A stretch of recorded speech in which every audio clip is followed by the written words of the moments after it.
A ver, chicos, confírmenme si se puede ver. Sí, sí se ve. Ok, gracias, hija. Bien.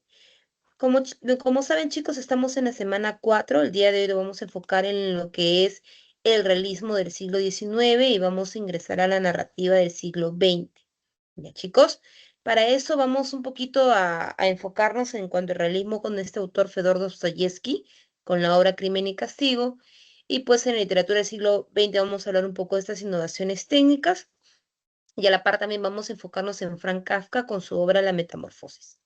Bien, antes de iniciar con el realismo, ya chicos, vamos a hablar un poco de lo que es la contraparte. Ya en la clase anterior habíamos hablado sobre lo que era el romanticismo e inclusive conversamos un poquito de lo que era La escuita del joven Werther, ¿no? En el cual les había contado pues que fue una obra censurada por la tasa de suicidios, ¿no? Y como hemos ido viendo a lo largo de la obra, vemos que muchas de las características del romanticismo pues parten de lo que es la subjetividad, ¿no? Ya sabemos que cuando hablamos de subjetividad nos enfocamos en el mundo interno del personaje, ¿no? De sus sentimientos, de sus ideales.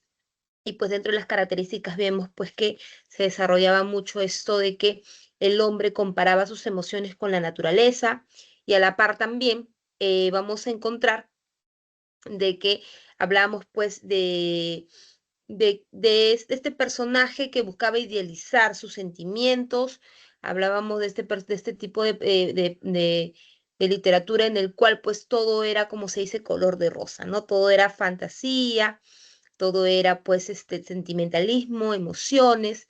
Entonces, en esta época, si bien es cierto, Europa ya estaba pasando por una pequeña crisis, les había comentado inclusive de que pues estaba viendo esta división debido a que Napoleón Bonaparte pues había presentado en ese momento, ¿no?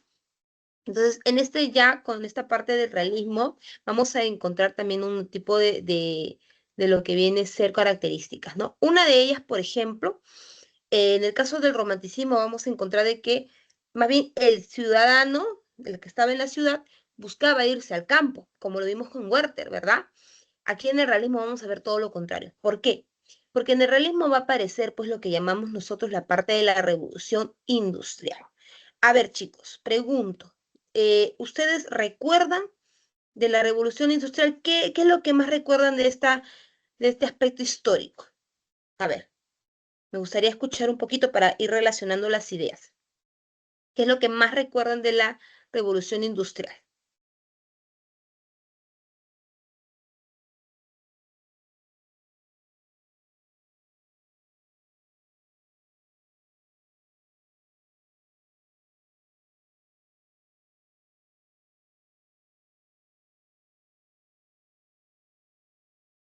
A ver, por acá ideas. ¿Qué pasó? Ideas, chicos, de la revolución industrial. ¿Qué trajo consigo esta revolución? A ver, ¿quién recuerda? El proletariado, muy bien, Mari. Hablamos de proletariado. Ujú, bien. También el realismo, ya, muy bien. A ver, ¿qué es lo que pasaba, chicos? Al inicio, pues, el hecho de que existieran, pues, fábricas fue muy importante, ¿no? Como bien dice por acá, la institución económica agraria por una industrializada y mecanizada. Excelente. Claro, antes veíamos nosotros fábricas, decíamos, wow, mano de obra, ¿no? Porque las fábricas, pues, generaban lo que usted llama la famosa mano de obra, pues, ¿no? Pero con la revolución industrial, ¿qué pasa? El hombre es reemplazado por las máquinas, ¿verdad? Entonces, al ver ese reemplazo, chicos, va a generar pues alta tasa de desempleo y pues por lo tanto también hablamos de lo que viene a ser la parte de la pobreza.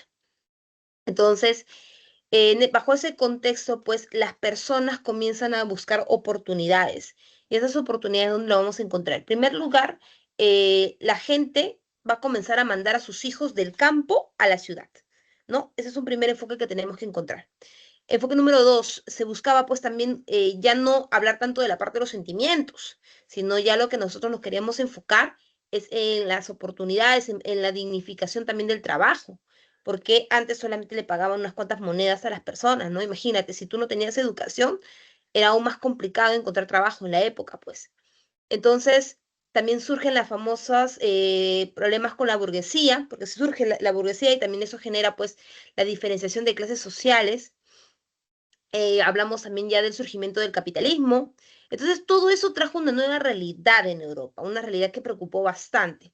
Por ello, pues que las personas decían, ya nosotros no debemos hablar, o sea, no podemos, o sea, bajo esta realidad de pobreza, de crisis económica, de crisis social, ya no podemos estar idealizando nuestros sentimientos, ya no podemos hablar de cosas que son simplemente, ¿no?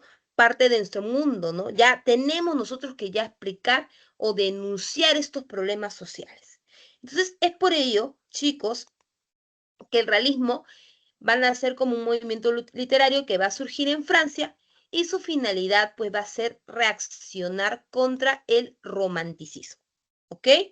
Este va a ser su finalidad, perdón, reaccionar contra el romanticismo. Entonces, acá tenemos dos aspectos importantes, chicos. Uno, que surge en Francia, no nos olvidemos, y dos, que va a darle la contra al romanticismo. Ojo, esta contra ya saben que es bajo la realidad de que las personas ya tenían que despertar de ese sueño. Pues como decía, el romántico se enfocaba en su sentir, en sus amores, ¿no? En su parte de su nacionalismo, pero olvidaba, ¿no? Hablar también sobre lo que era la pobreza, sobre los acontecimientos de la época. Bien, entonces por ello hablamos, uno, en características, la parte de objetividad. Cuando yo hago referencia a la objetividad, viene a ser a la parte externa, es decir, describir lo que está suscitando a mi alrededor. Eso es ser objetivo. Bien, acá no va a ingresar nada de la parte emocional, nada de la parte sentimental, no. Solamente lo que yo veo, observo, eso es lo que yo voy a describir. Entonces, por eso también dentro de ello vamos a encontrar la descripción detallada, en el cual pues esta descripción detallada se va a enfocar uno en explicar el ambiente social, no como era, por ejemplo, la Francia de esa época, cómo era Rusia, ¿no? Recordemos que estamos hablando en una época en la que todavía existían reyes, existía zares, entonces se contaba un poco de esta realidad. Asimismo, el contexto histórico, como también las conductas y vivencias de los personajes, ¿no? Cuando yo hablo de costumbres y vivencias, chicos, vamos a ir encontrando ya un poco la internalización. Ahora, ¿por qué? Porque lo que ellos buscaban era hablar sobre, uno, problemas sociales, dos, también ahondar un poco en cómo era el personaje. ¿Por qué te digo esto? No tanto la parte de sentimiento, sino la parte de su pensamiento, ¿ya? Y también de la parte de su psicología, ¿ya? Esos son aspectos que el realismo van a marcar en lo que viene a ser esta parte de la literatura. Y tomemos en cuenta también, chicos, que aquí vamos a hablar mucho de esta corriente filosófica llamada positivista, ¿ya?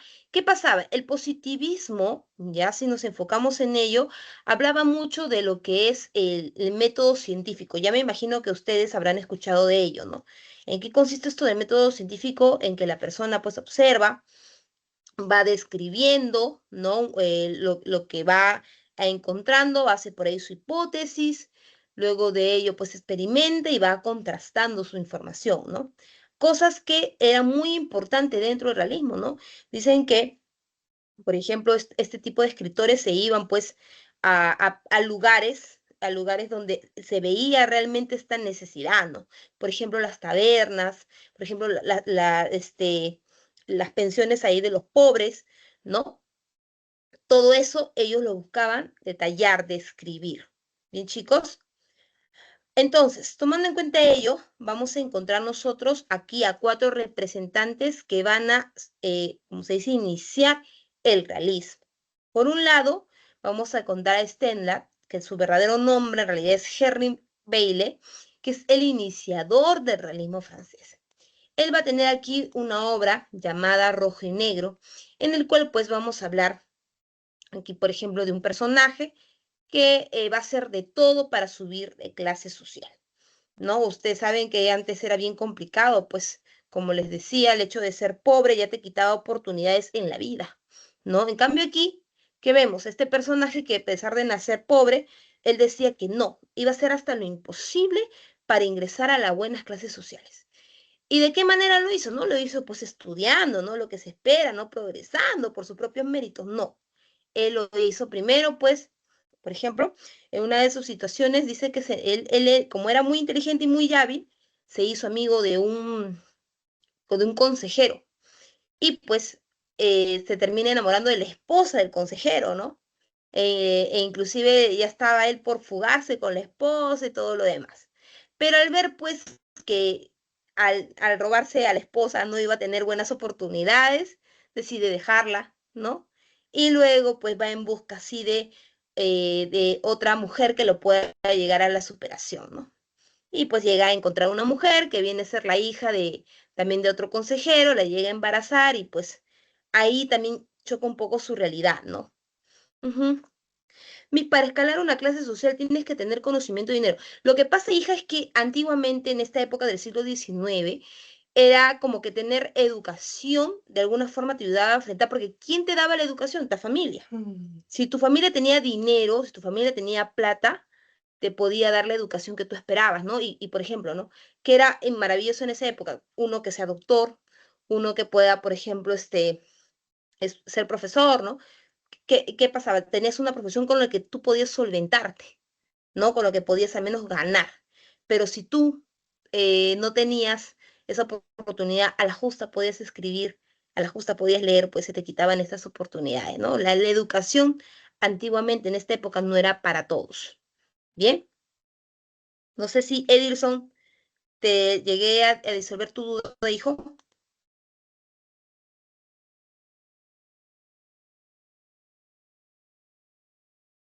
Sí, ok, perfecto, listo.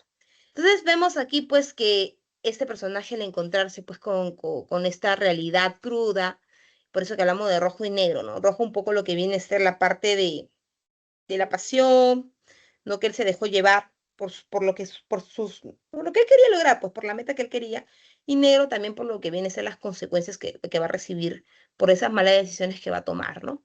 Entonces, eso es algo importante que vamos a encontrar acá con Stendhal. Y pues por otro lado vamos a encontrar a Honoré de Balzac, que es conocido como el padre de la novela sociológica. Recordemos que la novela sociológica pues habla de problemas sociales y en el caso de Honoré de Balzac vamos a enfocarnos pues en cuanto él hablaba de las personas que venían del campo a la ciudad, ¿no? Específicamente vamos a hablar aquí de Papá Goriot, en la cual es una historia bastante triste, chicos. Vamos a encontrar acá a un anciano, un señor ya de edad, que pues era panadero. Si bien es cierto, este anciano estaba en el campo, vendía, ¿no? Sus panes y todo lo demás, pero no es que se moría de hambre, no veíamos un personaje que se moría de hambre, pero pues él quiso más, y más aún porque era un padre que tenía dos hijas, y ustedes saben que el amor paternal lo da todo, pues, ¿no? Entonces él, al ver que sus hijas estaban creciendo, como padre decide darle mejores oportunidades en la vida, pues. Es por ello que Papá Goriot toma la decisión de ir a la ciudad con sus dos hijas y pues, como se dice, asegurarle la vida. Ahora, yo les pregunto a ustedes, chicos, ¿cómo en esa época se imaginan ustedes, si fueran padres, cómo aseguran la vida de sus hijas? ¿De qué manera lo harían? A ver, les pregunto, ¿cómo harían ellos?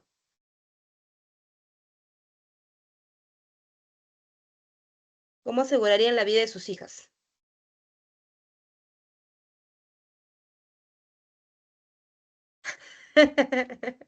Muy bien, Edison, casarlas, pues, con algo con plata, por supuesto, así es. Papá Gorio hizo eso, pues, ¿no? Casó a sus dos hijas, pero no fue algo instantáneo, ¿no? Sino que él, o sea, sus hijas cuando llegan a la ciudad, se chocan con una realidad que el cual veían pues que las mujeres de clases sociales altas pues vestían con bonito, bonito, con joyas, vestidos carísimos. Entonces les pedían, le exigían a su papá, ¿no? Porque eran dos, Anastasia y Delfín, le exigían al papá que le compre los vestidos, ¿no? Y el señor, pues no preocupado, porque no quería que menosprecien a sus hijas, hacía de todo hacía para comprarlas, hasta donde no tenía el señor, pobrecito, se prestaba dinero para ayudarlas, pues no, para cumplirle los caprichos. Entonces, pero sus hijas, dice que cuando comenzaron ya a escalar y ya comenzaron pues a tener, como se dice, esta coquetería con estos pretendientes, en definitiva, pues no, como que dejaron de lado a su papá, ¿no? E inclusive dice que ni siquiera ellas iban, tenían la dignidad de ir a pedirle plata a su papá, ¿no? Sino que mandaban a sus criados, dice, ¿no? Le iban a sus criados para pedirle plata, ¿no? El señor, como lo voy a repetir, daba dinero hasta donde no podía, pero con la esperanza, pues, de que sus hijas puedan casarse y que además en algún momento sus hijas, pues, le retribuyan un poco de lo que él ha dado, ¿no? Que sea, se acordaran de su padre, ¿no? Sin embargo, sus hijas se llegan a casar, chicos, se casan con personas que definitivamente le ayudan, ellas siguen felices escalando en su vida, pero nunca recordaron a su padre, ¿no? Y lo más triste de todo es que el señor, hasta lo último, le escribía cartas, le escribía varias cosas a su hija, y pues lamentablemente el señor va a fallecer solo, sin un centavo, e inclusive dice que cuando el señor fallece, ¿ustedes creen que sus hijas se hizo cargo de sus funerales? Nada. Tuvo que ser, dice, un joven que lo ayudaba de vez en cuando, papá Goriot, se sintió tan mal al ver que el señor, pues, no tenía nadie en realidad, sus hijas no, prácticamente no les importó que él tuvo que, pues, ir a su entierro, ¿no? Imagínense. Entonces es una historia muy triste, chicos, porque vemos, pues, un papá que va a dar absolutamente todo y se espera un final feliz, ¿no? Unas hijas que al menos un poquito se acuerden, ¿no? Pero no, vemos acá la tristeza, pues, de un padre y era parte de la realidad, chicos. No es que hablemos de una historia triste aquí y que hijas ingratas, no, no, sino que vemos de que muchos pasaba eso en la época, ¿no? Los papás se preocupaban mucho o daban demasiado para que sus hijas puedan escalar, ¿no? Para que sus hijas puedan tener esa vida que esperan, pues, ¿no? Entonces, chicos, eso pues es la historia, pues, de Papá Goriot que vamos a encontrar aquí, pues, ¿no? Por otro lado, tenemos a Gustave Flaubert, que es el padre de la novela moderna. Aquí también vamos a hablar un poco de censura de obras, chicos. ¿Por qué? Porque vamos a hablar acá de Madame Bovary. No sé si habrán escuchado un poco la historia de Madame Bovary, pero estamos hablando aquí de una mujer, pues, que le encantaba, dice, novelas románticas, ¿no? Una mujer fascinada con el romanticismo. Entonces, él tenía un padre que también estaba enfermo, y pues vuelvo a decir, un padre también busca asegurar la vida a la hija, pues, ¿no? Pero para él, el papá, pues, la había como que instruido o a Emma, pues se llamaba Emma, la había instruido no para ser una mujer libre, sino que la había instruido para ser esposa. No dice que Emma sabía coser, sabía cocinar, e inclusive la llevó a donde estaban las monjas para que la instruyan y todo lo demás, ¿no? Pero pues Emma nace con esa idea, pues, ¿no? Que su vida es para ser esposa nada más, ¿no? Hasta que lo casa con un médico, decide casarlo pues con el señor Bovary. Están juntos, ella pues en su mente, recuerden que a ella le encantaba el romanticismo, ella qué pensaba, ella decía, ay, mi matrimonio va a ser color de rosa, voy a tener un esposo que va a estar para mí, que va a ser cariñoso, mi esposo va a ser pues el que me va a atender, ¿no? Vamos a ser una familia feliz. En su mente ella pensaba pues de que toda su relación, todo su matrimonio iba a ser color de rosa, pues no. Pero se choca con una realidad pues fuerte.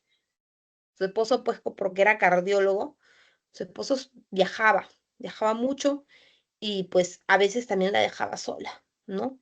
Entonces Emma se sentía triste, porque ella decía, no, esto no es lo que yo me esperaba, yo quería estar con mi esposo, no conocerlo, pero en realidad nunca llegó a tener esa conexión con él. Sin embargo, su esposo sí la quería, la quería muchísimo, ¿no? Entonces deciden cambiar de aires porque la vio como que deprimida el esposo y dice, ¿sabes qué? Mudémonos, cambiemos de aires y quizás con este cambio pues ya vas a estar mejor, ¿no? Pero fue todo lo contrario.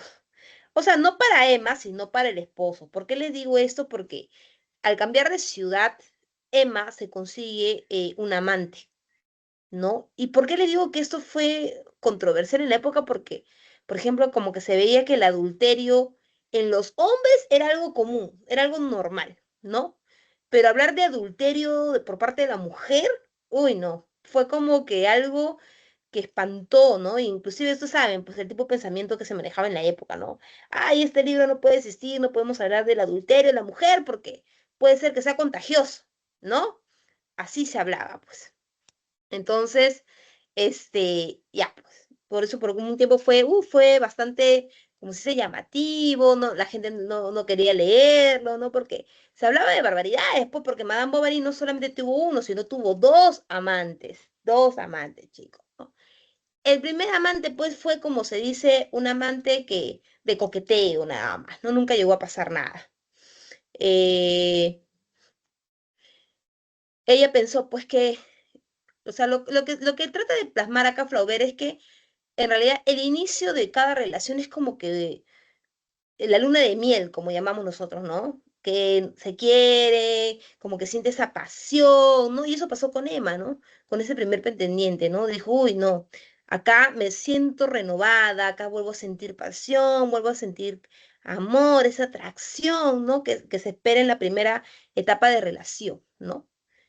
Pero sin embargo, pues este chico dice, pues no, ¿yo qué hago metiéndome con una mujer casada? ¿No? Y además que esta mujer ya tiene una hija, porque sí, pues con el médico, ella llega a tener una hija, pues, ¿no? Entonces, la deja a Madame Bovary, pues, y pues Emma se va otra vez a la depresión, a sentirse mal, pero esta vez la depresión ella lo trata de llenar comprándose joyas, comprándose vestidos. Había pues un hombre que dice que le traía todo, le traía lo último de la moda y ella se lo compraba, derrochaba el dinero de su esposo, se compraba lo mejor de lo mejor, ¿no? Y pues su pobre esposo también, pues imagínate, ¿no? Tener que comprarle los caprichos a la esposa y encima de eso tenía que trabajar de más. Por eso también viajaba aún más, ¿no? Para poder cumplirle lo que ella quería, ¿no? Entonces Emma volvía a sentirse sola nuevamente, ¿no? Y pues de ahí va a encontrar otro amante. Con este amante sí, pues pasa de todo, chicos, pues inclusive hay una parte en la historia que me llamó la atención mucho, que dice que Emma contrata pues a, a un carruaje, contrata un carruaje, dice, y que le dijo pues a este señor que manejaba el carruaje, le decía, pues, ¿sabes qué? Lo único que vas a hacer es dar vueltas a toda la plaza. Vas a darle vueltas a toda la plaza y no vas a parar hasta que yo te diga. Entonces, obviamente el del carruaje le dijo, pero señora, ¿está segura de lo que me está pidiendo, no? Sí, vas a dar vueltas, le dice. Y así fue, comenzó a dar vueltas hasta que lo vio a su amante, ¿no? Lo recoge y dice que le dijo, por favor, sigue dando vueltas, pues, ¿no? Dice que estuvo prácticamente toda la tarde en esos dos metidos en el carruaje. Y ustedes se imaginarán, pues, qué habrán estado haciendo ahí, pues, ¿no? Se han estado prácticamente toda la tarde. Ya se imaginarán, pues, ¿no? Lo que pasó ahí en ese carruaje. Entonces, así de apasionada, así de intensa era Emma, pues, ¿no? Pero lamentablemente, pues no le duró mucho, no le duró mucho este segundo amante y también la deja, ¿no? La deja porque él era joven, no era casado, pues sí quería seguir su camino, pues, ¿no? También como que estaba esta idea de que, ¿qué hago yo también con una mujer casada, ¿no? O sea, por un momento sí, ¿no? Todo lindo, compartimos la experiencia, todo, pero ya me toca hacer mi vida, ¿no? Entonces esto generó nuevamente a una Emma, pues sumida en la depresión. Va a seguir gastando, va a seguir gastando dinero, pues, pero ya ella comienza a sentirse sola, comienza a sentirse aún más deprimida de lo normal, así que la pobre Emma toma la decisión de matarse, pues, ¿no? Se toma un arsénico y se mata, pues. Pero lo que Emma, como vemos, piensa en ella, no pensó en su esposa, en su esposo, perdón, y tampoco pensó en su hija, a la pobre Bertita. Entonces su esposo, ¿con qué quedó? Quedó solo, abandonado.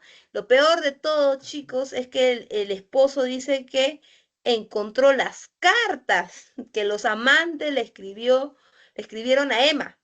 Imagínate.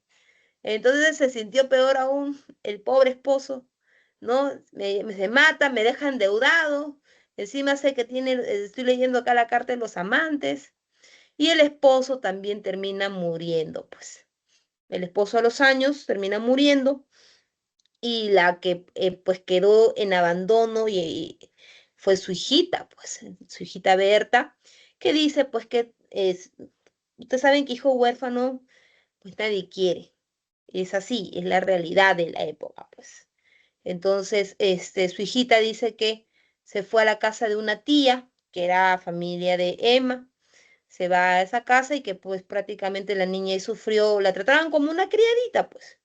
La chica fue así, tratada como una criada y ya, pues ahí tenemos pues la realidad de la época, pues chicos, ¿no? Lo que hizo Emma, su esposo y bueno, ahora la realidad que le tocó a su hijita, pues, ¿no? Sí, pues chicos, es muy triste, es muy terrible, pero eran parte de las realidades que pasaban en la época. Y eso es lo que le gustaban a los realistas, ¿no? Contar las cosas no de una no maquillándolas, como hacían los románticos, no, no, acá somos descriptivos, decían los realistas, y acá hay que mostrar las cosas como son, ¿no? Así un poco crudos o terribles, pero las cosas como son, ¿no? Y luego pues vamos a tener hoy día pues a nuestra estrella principal que es Fedor Dostoyevsky con la obra Crimen y Castigo. Por ello también se le va a conocer a este autor como el padre de la novela psicológica. Bien, hasta acá cómo vamos. ¿Se está comprendiendo? ¿Sí, chicos? ¿Estamos bien? Sí, profesora. Ok, perfecto. Bien, entonces vamos a iniciar con Crimen y Castigo, pero para ello vamos a conocer un poco a Fedor Dostoyevsky. Él va a nacer en 1821, va a ser iniciador de la novela psicológica. ¿Y qué vamos a conocer? Pues un poco de Dostoyevsky. Es que él pues nace de una familia un poco, podría decir, disfuncional. ¿Qué había pasado? Su papá era doctor, ya eran 6 hermanos, con Dostoyevsky era el séptimo hijo, pues. Y pues se sabe que su mamá de Dostoyevsky era una mujer muy enferma. Se dice que inclusive esta mujer tuvo tuberculosis y en esa época pues no había cura para el tuberculosis, ¿no? La mujer dice que tosía, vomitaba sangre y pues no se podía hacer más. Entonces, la señora como se la pasaba enferma y el papá se la pasaba viajando porque era doctor, pues él prácticamente se cuidaba solo, ¿no? Sus hermanos de igual manera se cuidaron solos. La diferencia quizás aquí está, chicos, es que Dostoyevsky siempre fue un hombre muy intelectual, muy curioso, le gustaba a él leer mucho, pero siempre sintió ese vacío, pues, ¿no? Como se dice, él no tuvo ese amor paternal, no tuvo tampoco ese amor maternal, entonces creció en él un poco este vacío. Cuando él va creciendo, se vuelve aún más intelectual, pero él no estaba muy de acuerdo con el gobierno de la época. Entonces, en esa época, pues quien gobernaba eran, en el caso de Rusia, eran los zares. Entonces, él dice que era prácticamente un líder, ¿no? Era un líder, la gente lo seguía porque dice que le encantaba escucharlo hablar, su pensamiento también él ¿cómo se dice? Lo plasmaba muy bien y lo que él va a generar es una conspiración contra el zar de la época. Entonces, al conspirar, pues obviamente él es acusado de traición y es por ello que lo van a meter preso. Estuvo, dice, en la cárcel, ¿ya? Y ahí, pues, él obviamente ahí se va a codiar con diverso tipo de personas, pues, ¿no? Se codió con asesinos, se codió con violadores, se codió con ladrones, ¿no? Y a diferencia quizás de las personas pues que van a la cárcel, él no se aleja, no, él no. Él dice que más bien se sintió fascinado por la forma en cómo ellos veían su mundo. Entonces Dostoyevsky dice que lo que buscaba era comprenderlos. Eso era lo que él quería. Y trataba pues de conocer un poco sus historias, de qué es lo que habían hecho, ¿no? Y todo eso él lo iba apuntando, pues, ¿no? Lo iba detallando. Es por eso que vamos a ir encontrando en sus obras que va a hablar de diversos tipos de personajes, ¿no? Por ejemplo, acá en el caso de Crimen y Castigo, vamos a enfocarnos en un asesino, ¿no? Y cómo es el pensamiento también del asesino, ¿no? Esta parte psicológica lo vamos a detallar. Por ejemplo, vamos a encontrar también en otras obras, ¿no? Como el jugador, en el cual va a hablar pues de lo que es la parte de la ludopatía, ¿no? De cómo es el pensamiento de estas personas que se dejan llevar por el vicio de los juegos, todo lo demás. En el caso, por ejemplo, de los hermanos Karamazov, también vamos a ver un poco de la parte de la culpa, ¿no? De cómo entre los hermanos no buscaban, o sea, ser sinceros. Entonces, son varias temáticas, chicos, que vamos a ir viendo, en las cuales Dostoyevsky busca profundizar, ¿no? No es que solamente él describe la realidad social, sino que quería conocer la mente de este tipo de personajes, ¿no? Y la cárcel fue una apertura justamente para ello, pues codearse con estas personas. Por eso que dentro de sus características narrativas vamos a encontrar uno, el profundo análisis de los aspectos psicológicos de sus personajes, ¿no? Nosotros como lectores vamos a ir viendo pues un poco lo que le pasa en la mente de la persona, cómo es su actuar, ¿no? Como segundo punto también vamos a ver pues la tendencia de ellos a lo dramático, ¿no? Recordemos que aquí vamos a hablar de un diálogo, bastante de la tendencia del diálogo en su obra, y además pues que van a haber escenas en las que vamos a encontrarnos en la obra que son escenas pues bastante, como dice, culminantes, ¿no? Por ejemplo, cuando vamos a ir viendo el asesinato de Lenova, vamos a ir viendo cómo actúa este personaje, qué pasa después. Entonces ahí también vamos a partir en lo dramático. A la par vamos a hablar de preocupaciones morales y religiosas, ya porque hablamos tanto del tema de la religiosidad. Ese es un punto interesante también en esta obra, es porque una persona religiosa, o sea, personas como católicas, las personas cristianas, decimos, pues no, nosotros tenemos que tener ciertos caracteres o ciertas formas de ser, ¿no? Por ejemplo, un buen cristiano, ¿qué hace? Ayuda al prójimo, ¿cierto? Un buen cristiano, pues ve por su familia, ve por sus padres, es lo que tiene que hacer un buen cristiano. Pero ¿qué pasa si para hacer esto, si para velar por la familia, tú tienes que hacer algo mal? Es como que tú me dices, por ejemplo, en mi casa somos 6 hermanos. Yo soy el mayor y mis hermanos son pequeños. Mis hermanos se mueren de hambre, Y yo no tengo trabajo. ¿Qué hago? Robo. Sé que hago mal, pero soy buena persona, pero tengo que hacerlo por mi familia. Entonces, vemos esas dos contrapartes, ¿no? Soy una persona de bien, trato de cumplir con lo que me corresponde, pero no tengo más oportunidades. Eso, esta parte, chicos, estas contraposiciones que vamos a ir encontrando, es parte de las novelas de Dostoyevsky, ¿no? Por eso hablamos de estas preocupaciones morales y religiosas y también hablamos de una religiosidad atormentada. Ajá. Así es, Héctor, así es, ¿no? Por necesidad. Y ese tipo de temáticas, lo vamos a ver aquí, por ejemplo, en el caso de Crimen y Castigo, una de las que va a cumplir este rol es Sonia, ¿no?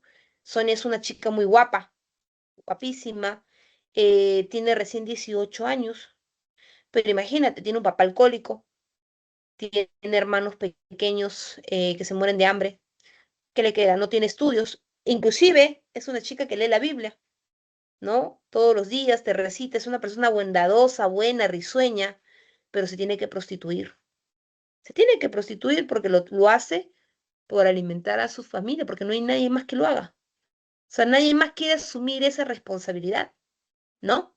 Entonces, eso es parte, chicos, de lo que vamos a ver aquí, pues, ¿no? La preocupación moral y la religiosidad también atormentada en este personaje. Bien, a ver, vamos a iniciar entonces con la obra de Crimen y Castigo, chicos, ¿ya? Para poder ver un poquito estos personajes. Los nombres son un poquito extraños, ¿ya? Les voy a pedir, por favor, a ver si toman apuntes. Igual todo eso está en su material, hijos, pero siempre es importante por ahí anotar, ¿ya? Si tienen alguna duda o algo, ya saben por el chat también para poder disipar sus dudas. Bien, empezamos con Raskolnikov. Raskolnikov es el personaje principal. Él ha estado en el campo, ¿ya? Pero como justamente le decía, parte de la realidad de la época era mandar a sus hijos a la ciudad por una cuestión de oportunidades. Entonces, Raskolnikov en el campo pues vivía con su mamá y con su hermana. Su mamá pues era una persona muy enferma, ya Pulqueria se llamaba la mamá, era una señora muy enferma, entonces, con lo poco que tenía, decide mandar a su hijo a la ciudad, ¿no? ¿Qué le da? Le da, dice, el anillo y le da un reloj que era de su padre fallecido. ¿no? Raskolnikov como que al inicio no quería aceptarlo porque no quería verse como menos, ¿no? ¿Por qué? Porque en la mentalidad de Raskolnikov era, yo soy el hombre de la casa. Ustedes como hombrecitos quizás por ahí van a entender un poco el pensamiento de Raskolnikov, ¿no? Mi papá al fallecer, el que tiene que hacerse cargo de la casa soy yo. Y más aún si tengo a mi madre enferma y tengo a mi hermana, que también es joven, ¿no? Sin embargo, la hermana, pues que era Dunia, ¿no? Su hermana Dunia era pues la que se encargaba pues de trabajar y tratar de ayudar a la mamá a solventar el hogar. Entonces, Raskolnikov va pues con toda la esperanza de su familia, viene pues acá a la ciudad, pero pues se da con una realidad diferente, pues no llega a tener muchas oportunidades. Raskolnikov logra aquí estudiar, en este caso en la ciudad, leyes. ¿Y cómo sobrevivía él? Pues dando clasecitas. No dice que él daba clases cuando lo llamaban y pues ganaba unas cuantas monedas y de esa manera pues él podía subsistir ahí, ¿no? El donde vivía en una pensión. Entonces, si ustedes chicos habrán escuchado una pensión, era un espacio pequeño en el cual dormía pues la persona, prácticamente tenía espacio solamente para poner su cama y una mesa, no había más, ¿no? Y pues por unas cuantas monedas también le daban, como se dice, alimento a la persona, ¿no? Y ahí pues es un espacio compartido, tú vivías pues con 10 o 15 personas en el mismo lugar, se frecuentaban, ¿no? Y bueno, eso era lo que se consistía la parte de la pensión. Entonces Raskolnikov dice que ni siquiera tenía cama, porque se describe mucho, recuerden que parte de la característica del realismo es la descripción, se describe mucho que él vivía, por ejemplo, su sillón, ¿no? Su sillón era de 3 patitas, porque una pata estaba rota, él trató, dice que con un pequeño ladrillo, pues, ¿no? Arreglarlo, tenía una mesa rota y una silla. Con eso él trataba de sustentarse. Entonces, él estaba preocupado, muy preocupado, porque él había recibido pues una carta de su mamá que le decía que quería ir a la ciudad, ¿no? Su mamá le dijo, ¿sabes qué, hijo? Necesito ir a la ciudad debido a que mi hermana, Dunia, tu hermana, está siendo acosada, ¿no? Y no solamente está siendo acosada porque hay una presión por parte del jefe, sino que su jefe, para presionarla, la está acusando de haber robado, ¿no? Entonces, tenemos que escapar de la situación porque no vaya a ser que a tu hermana, pues, se la lleve en presa. Obviamente, pues, Raskolnikov al saber todo esto, se sintió presionado, se sintió frustrado y le cuenta a su amigo Raskolnikov, ya le dice, ay, amigo, no sé qué hacer, me siento frustrado porque mi familia quiere venir, quiere que yo los reciba aquí en la ciudad, pero mira, no tengo nada, ¿no? No tengo dónde recibirlas. Solamente tengo este sillón viejo y esta silla, pues no es un espacio para darle a mi mamá y a mi hermana.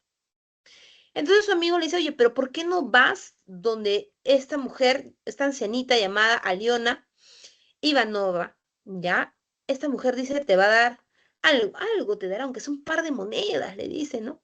Y quizás con eso tú puedas sustentarte o vivir o darle un lugar mejor a tu familia.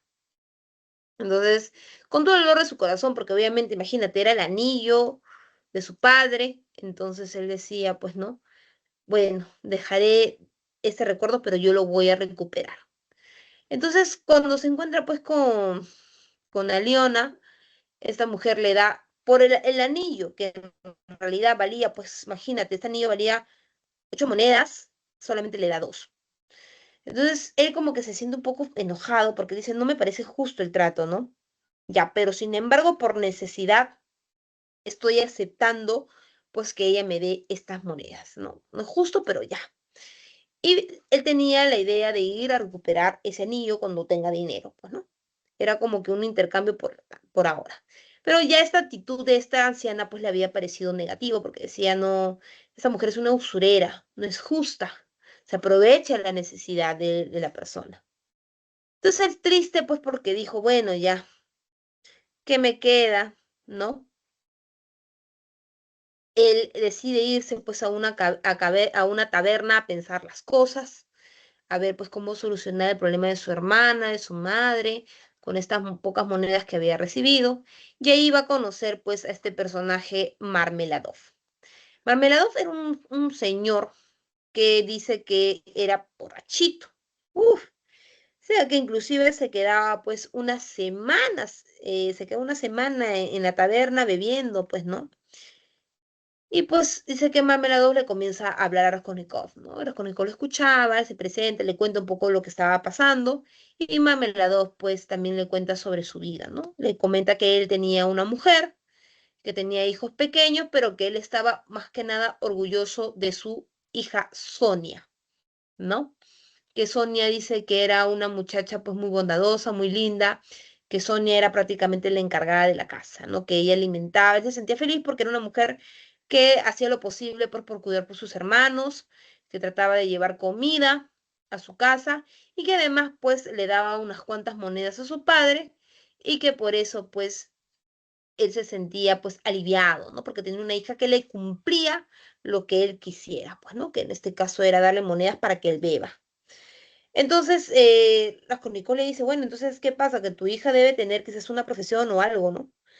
Y ahí le dice, no, yo sé que mi hija gana esta plata no haciendo cosas buenas, le dice. Yo sé que mi hija está, se para por ahí por las esquinas o tiene ciertas personas que se la llevan, ¿no? Entonces ya como que le da a entender que lo que hacía Sonia era prostituirse, ¿no? Entonces Raskolnikov pensó y dijo, bueno, hay personas por ahí que hacen todo por plata, ¿no? Porque en su mente estaba eso, ¿no? Que ella lo hacía porque quería, porque necesitaba dinero a montones, ¿no? Bueno,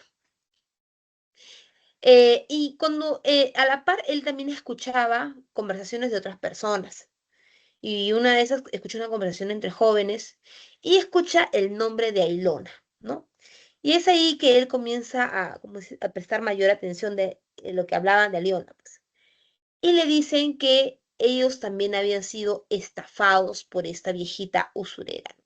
Que también ellos habían pues dado joyas y que ella les había dado solamente un par de monedas, que no era la realidad, ¿no? Y que también ellos estaban pasando por una crisis económica.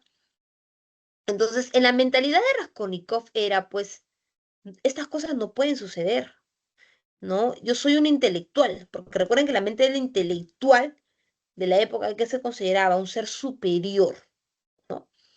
Y es ahí que él va a tomar pues la decisión de hacerle un favor a la humanidad. ¿De qué manera? Matándola, ¿no? Él dice que llega a su casa, no cenó, esperó pues a que se haga la noche y para esto había encontrado él un hacha pequeño. Espera a que sea aún más tarde y ya cuando ve que la oscuridad está bastante presente, decide ir a visitar a esta anciana. Le toca la puerta con desesperación y ahí es cuando a Leona le dice, pues no, yo no voy a atender a nadie a esta hora, es muy tarde, así tú me digas nada, yo no te voy a atender, tengo que descansar.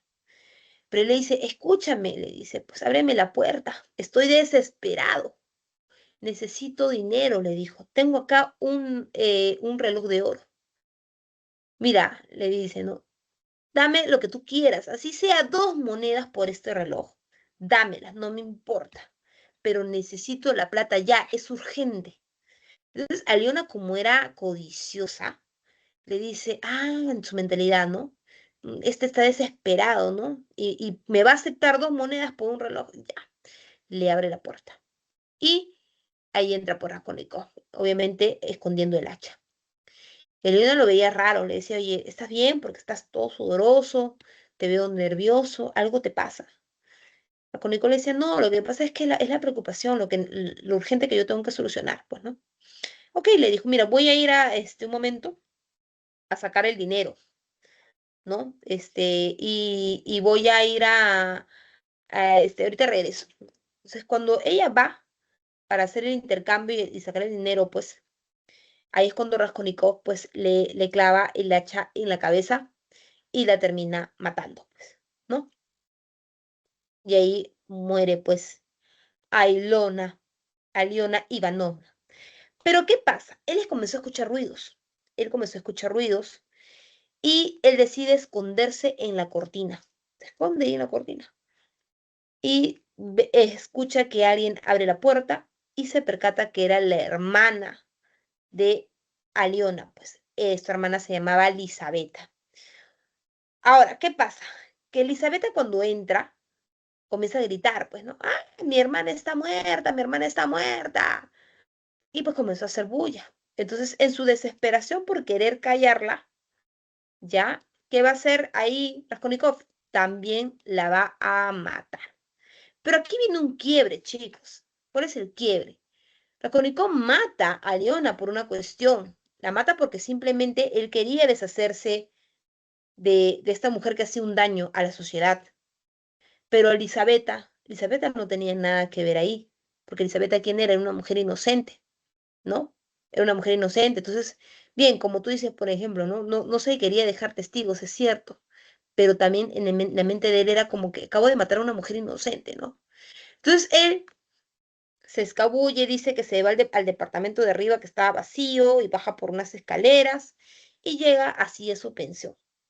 Pero cuando él llega a la pensión, pues se pone mal, se pone muy mal. Comienza, dice, a tener fiebre, comienza a tener delirios, comienza a tener alucinaciones. Dice que con solamente cerrar los ojos, ella recordaba el hecho de la matanza, podía ver los ojos de Aliona mirándolo, ¿no? Por eso que en esta segunda parte hablamos de ello, pues, ¿no? Uno, de que Raskolnikov va a comenzar a sufrir delirios por haber asesinado a esta usurera, pues, ¿no? Entonces, él no que se quería quedar quieto. Él estaba preocupado porque él decía, ¿qué hago? O sea, tengo miedo de que descubran que he sido yo. Entonces, él un día, porque se la pasaba encerrado, él un día decide salir y preguntar, pues, a la policía a ver qué tanto sabía del asesinato, ¿no? Entonces, cuando él está en ese camino, va a encontrarse con un hombre tirado en el suelo, pues y un montón de gente rodeándolo. Y cuando él se acerca para saber qué había pasado, se encuentra con que había fallecido Marmeladov, el hombre que había conocido en la taberna, ¿no? Y no solamente eso, sino que ante esa situación también conoce a la famosa Sonia. Y dice que él, cuando la ve a Sonia, ve que era una mujer hermosa. No veía en ella, pues, como se dice, esa vanidad, ¿no? Si no la veía una joven, pues, como se llama él, un aspecto un poco celestial, ¿no? Tranquila, guapa, inocente, y como que él que se quedó ¿no? Desconcertado, pues, porque él no pensaba que la Sonia que había descrito Marmeladov era así. Bueno, entonces ahí escucha, pues, tristemente el llanto de Sonia, el llanto de sus hermanitos, y pues también estaba la esposa, pues, ¿no? Pero la esposa estaba más que nada como que aliviada, porque decía, pues bueno, ya, se murió Marmeladov, que era en realidad un borracho, ¿no? No ayudaba en nada a la casa, solamente traía problemas porque se emborrachaba nada más. Menos chamba, dice Nicole. Ok. Bueno, sí, pues en realidad se vio eso, ¿no? Entonces, él también se sentía mal porque como que veía en Sonia la preocupación, ahora, ¿qué hago? O sea, lo poco que gano es para alimentar a mi familia, no tengo más. Y pues los niñitos también lloraban y le decían a Sonia que tenía hambre. Entonces Raskolnikov, ¿qué hace? Tristemente, pero con esa compasión que él sintió en el momento, le da las monedas que tenía, pues, ¿no?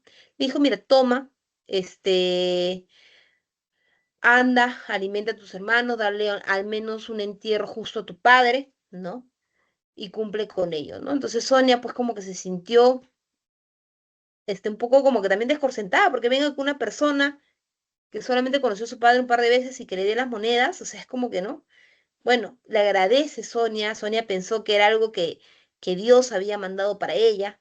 Así que se va, pues, ¿no? Pero le promete regresar y ayudarlo también a Raskolnikov, ¿no?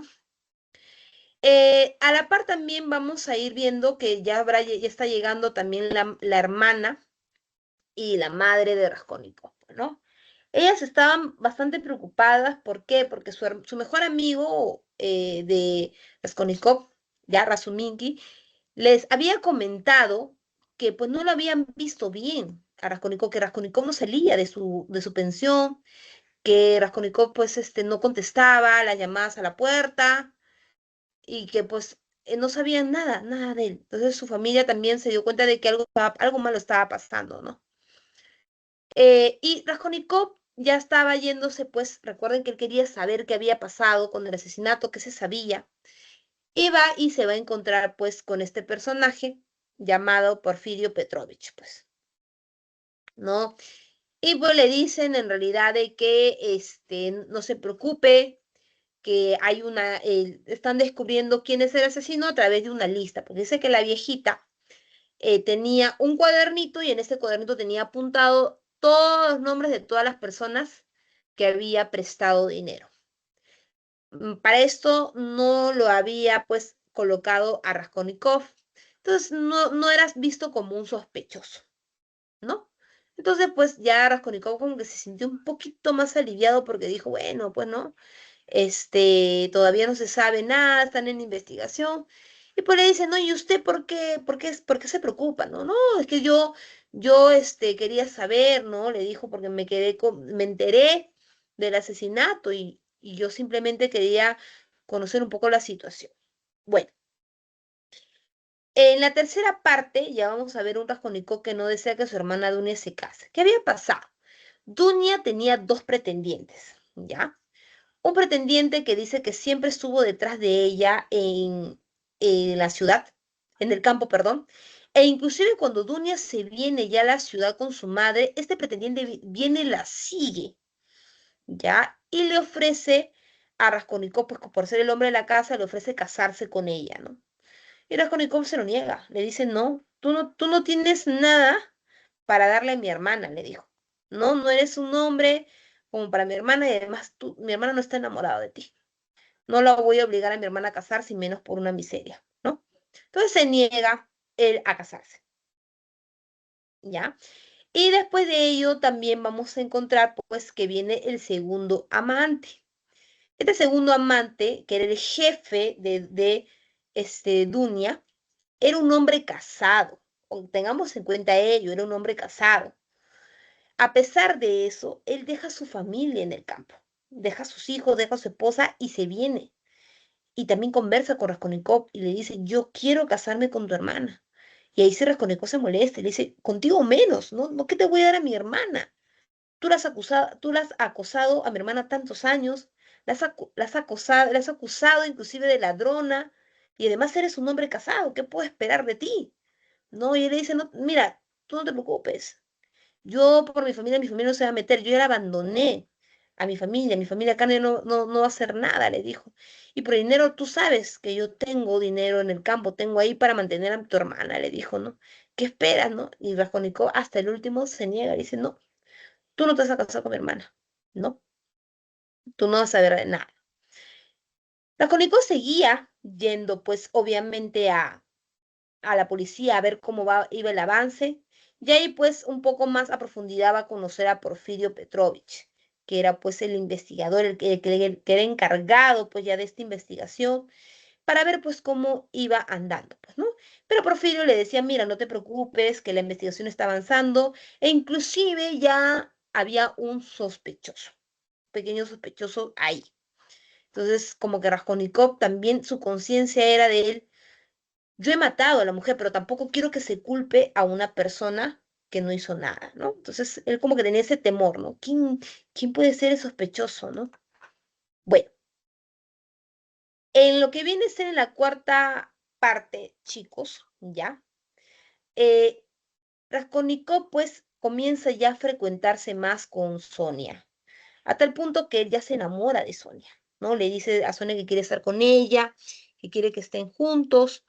Pues, y Sonia, pues, era de las personas que cada vez que hablaba con Raskolnikov, pues, le hablaba de la Biblia, ¿no? Le decía, pues, los pasajes, y Raskolnikov se da cuenta que es una mujer bondadosa que tiene que, lamentablemente, prostituirse, la necesidad de prostituirse para mantener a su familia, pues, no. Entonces, él como que le dice, mira, va a haber un momento en el que esto va a cambiar, ¿no? Espero yo siempre te voy a estar ayudando. Pero para esto Sonia lo mira y le dice, pues yo sé que algo tú me ocultas. sé que algo te hace daño, qué es lo que estás escondiendo, ¿no? ¿Qué es lo que está pasando contigo? Y es ahí cuando Raskolnikov pues le dice, es que he hecho algo malo, algo que si yo te cuento estoy segura de que tú no vas a aceptarme, le dice, ¿no? Entonces Sonia también le dice, pues le comienza a contar un poco de su vida y en una de esas Sonia le dice pues que ella se apegó a la religión por una mujer, que el primer regalo que le dieron en su vida fue una Biblia, ¿no? Y que por eso ella cree mucho en Dios y pues que esta mujer que le había regalado pues la Biblia lamentablemente había fallecido, la habían matado, le dice. Y Raskolnikov se sorprende, pues le dice, a ver, ¿y quién es? ¿Y quién es esta mujer que has matado? Le dice, ¿no? Que ha matado, ¿cómo es ella? Y él le comienza a contar, pues no, esta era una mujer muy linda, muy bondadosa, era buena con el prójimo, le dice, y tenía una hermana que quizás no era vista con buenos ojos, ¿no? Y que inclusive esta hermana prestaba dinero, ¿no? Y ahí le dice, pues, ¿no? Y lamentablemente la mataron pues con un hacha. Entonces ahí Raskolnikov su mente comienza, como ustedes dicen, ¡ah! Se preocupó, se frustró porque dijo, ¿y ahora qué hago, no? Y le dice, ¿y cómo se llama esta mujer? Y Sonia le dice, esta mujer se llama Lisabeta. Entonces, aún más, el pobre Raskolnikov se frustró, se preocupó y le dijo, Sonia, esta noche voy a tomar una decisión, le dijo, ¿no? Si yo me voy, como le dijo, si yo me quedo aquí y no aparezco en la noche, no te vuelvo a buscar, es porque me he ido muy lejos. Pero si yo regreso a ti esta noche, yo te voy a confesar la verdad. ¿Y qué creen, chicos? ¿Qué creen que pasó? ¿Regresó o se fue? ¿Qué creen que pasó? ¿Qué decisión tomó? ¿Se fue para siempre o regresó? Fue a los brazos. Regresa, claro que sí. Porque él decía, pues, Sonia no es una mala persona. Sonia es buena, es bondadosa. Puede ser que ella me pueda entender, ¿no? Su mentalidad. Y así fue, pues, él va en la noche y le dice, Sonia, regreso, y esta vez le cuenta absolutamente todo. ¿Por qué? El motivo por el que lo hizo, cómo mató a las dos mujeres. Sonia dice que no se sorprendió. Sonia lo escuchó y le dijo, tienes tú que decir la verdad. Tienes que entregarte, le dijo a la policía. Porque tú al entregarte, ¿qué vas a hacer? Vas a cumplir tu condena. Y tú al cumplir tu condena estás librándote de tus pecados.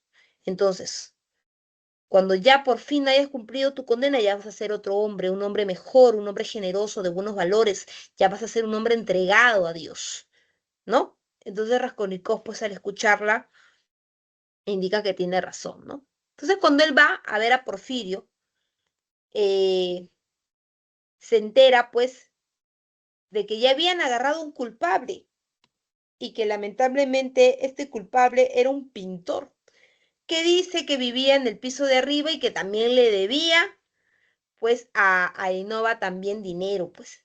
Entonces tenía, como se dice, todo el perfil para haber sido él el asesino, pues.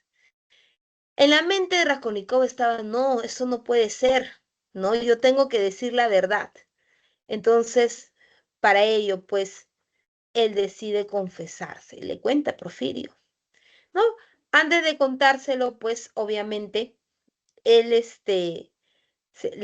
no le cuenta de manera detallada, pero le dice a su familia pues que él ha cometido algo malo y que por eso se va a ir a prisión. Su mamá, de la que ya estaba enferma, termina muriéndose por la noticia. Imagínate enterarte de que tu hijo se va a ir a la cárcel. La señora fallece, pues, ¿no? Y su hermana, ya que se había quedado sola y desamparada, se va a vivir a la casa de Razuminki, que era el amigo de Raskolnikov. Entonces se va a vivir con él y pues ahí surge, como se dice, una relación entre ambos, pues, ¿no? Y pues se quedan los dos juntos, ¿no? El amigo se queda con su hermana, pues. Entonces es ahí que Rodión pues se va a despedir de la familia y es así que se va a entregar a la justicia, que ya viene a ser la sexta parte, chicos. El epílogo, ¿qué dice? Rodión es condenado 8 años de prisión en Siberia. Ojo, Sonia se va con él. Sonia deja todo, toda su vida, deja todo y se va a Siberia con Rodión Raskolnikov. Y gracias a eso, gracias a Sonia, Raskolnikov reconoce el error de su supuesta superioridad. Y pues ahí también hablamos un poco del amor que Sonia le da a Raskolnikov, porque Sonia lo acompaña a Raskolnikov hasta que sale de prisión.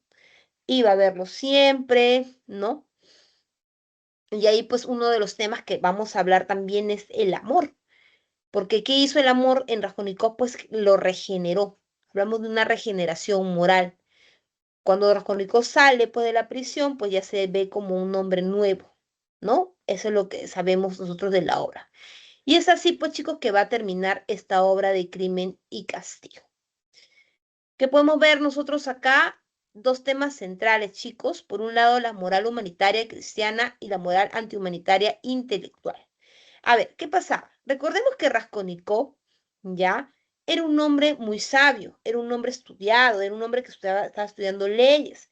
Entonces, imagínate, él como futuro abogado, él sabía muy bien lo que estaba haciendo, no sabía lo que iba a generar, pero que también generó esta parte de la intelectualidad, que él se crea superior al resto, que él diga que tome la decisión de matar para ayudar al resto, porque se creía superior. Al ser intelectual, se creía superior.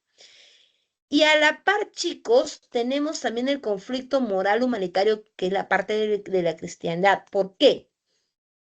Porque no es un Raskolnikov que ha sido malo en toda la historia. Vemos a un Raskolnikov compasivo, que ayuda al prójimo. Vemos a un Raskolnikov que buscaba pues el bien de la humanidad en cuanto a ayudar también a Sonia, ¿no? Ayudar a su familia. Entonces tenemos ahí este conflicto de ambas partes, ¿no? El lado intelectual de él que lo creía superior y lo hizo cometer el asesinato, y por otro lado, también tenemos los valores, pues, humanitarios, como la compasión y el amor al prójimo, y el hecho, pues, de también querer esta regeneración, ¿sí? Entonces ahí vemos el conflicto de ambas partes en el protagonista. Otros temas. Uno, la culpa que atormenta a Raskolnikov. Ya hemos hablado de esto, chicos. Esta culpa, pues, lo llega a delirar, lo lleva a tener fiebres, ¿no? A no comer por días.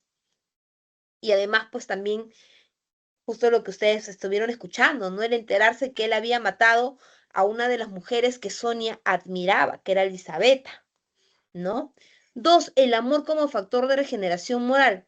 Gracias a Sonia, pues Raskolnikov sale de la cárcel siendo un hombre nuevo, un hombre regenerado. Inclusive, ¿no? Ahí le habla, pues, Sonia, el capítulo de la Biblia de Lázaro, pues, ¿no? Le dice que cuando Lázaro resucita, pues resucita siendo un hombre nuevo, ¿no? Y le dice, tú vas a pasar por lo mismo. Tú cuando vayas a la cárcel y salgas, ya vas a ser un hombre resucitado, ¿no? Estas comparaciones bíblicas lo hacía Sonia, pues, ¿no? Y pues también vamos a encontrar los problemas como la pobreza y los problemas sociales que se daban en la época, ¿no? Lamentablemente estos problemas sociales que empujaba pues a las personas a hacer acciones que ellos no querían, pues, ¿no? Entonces, bien chicos, esta es la historia que vamos a ir encontrando nosotros en Crimen y Castigo. ¿Qué tal? ¿Les agradó la historia? ¿Les gustó? Por acá he estado leyendo un poquito los comentarios. Como es un poquito extenso, ustedes han visto, la historia no es nada corta, es extensa y es bastante detallada, bastante descriptiva, que es parte, pues ya saben, de las características del realismo. Bien, a ver. Además, chicos, vamos a ver dos tipos de lecturas, como indica aquí. La manera superficial, o sea, si nosotros no nos enfocamos tanto en el personaje, voy a pensar que es un drama policial nada más, ¿no? Un informe policial, ni solamente eso. Pero si yo hago como si es una lectura profunda del relato, ya voy a conocer un poco más sobre esta parte psicológica del protagonista, ¿no? Este conflicto que va a generar, ¿no? Entre hacer el bien o hacer el mal, ¿no? Justamente, eh, me hizo recordar esta historia a una que hay de los animes. No sé si ustedes han visto esta historia llamada Death Note. No sé si por ahí lo han escuchado, que habla pues de un joven que escribe los nombres pues de las personas, ¿no? Al que quieren ellos matar, ¿no? Claro, ¿no? Ya vemos ese conflicto ético, pues, ¿no?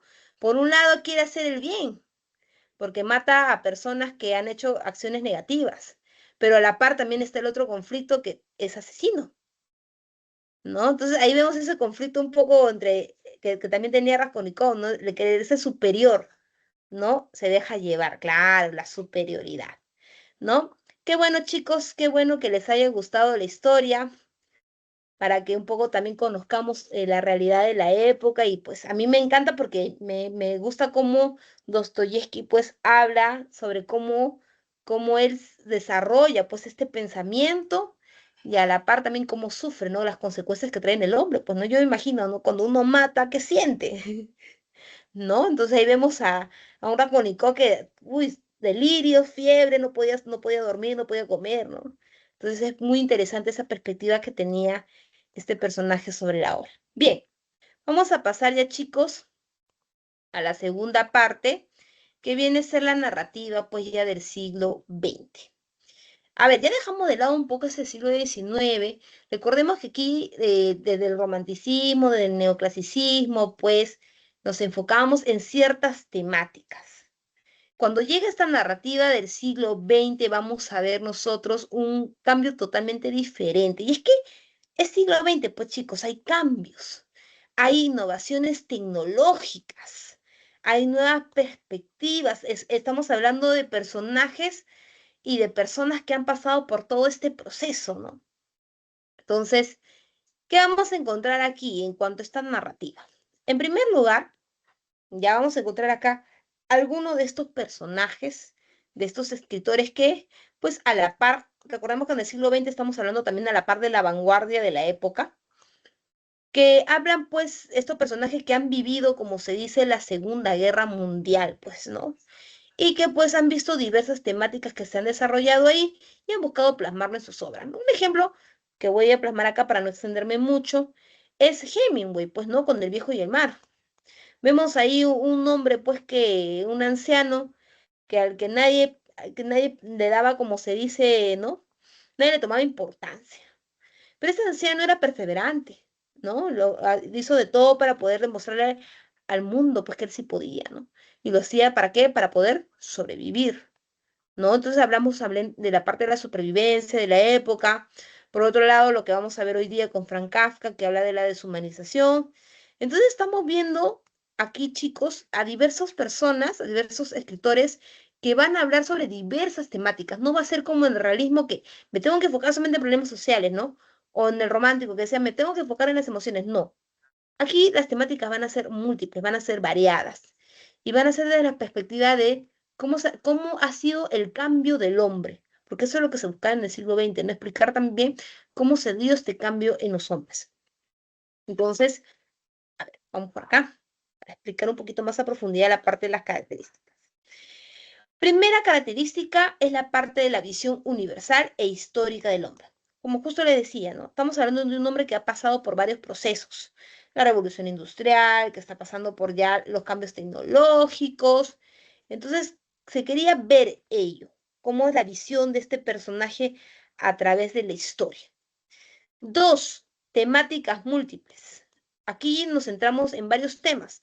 Yo puedo hablar de asuntos policiales, puedo hablar de temas históricos, puedo hablar de temas psicológicos también, enfocarme también en la parte política o simplemente yo quiero abarcar un tema cotidiano. Lo puedes hacer.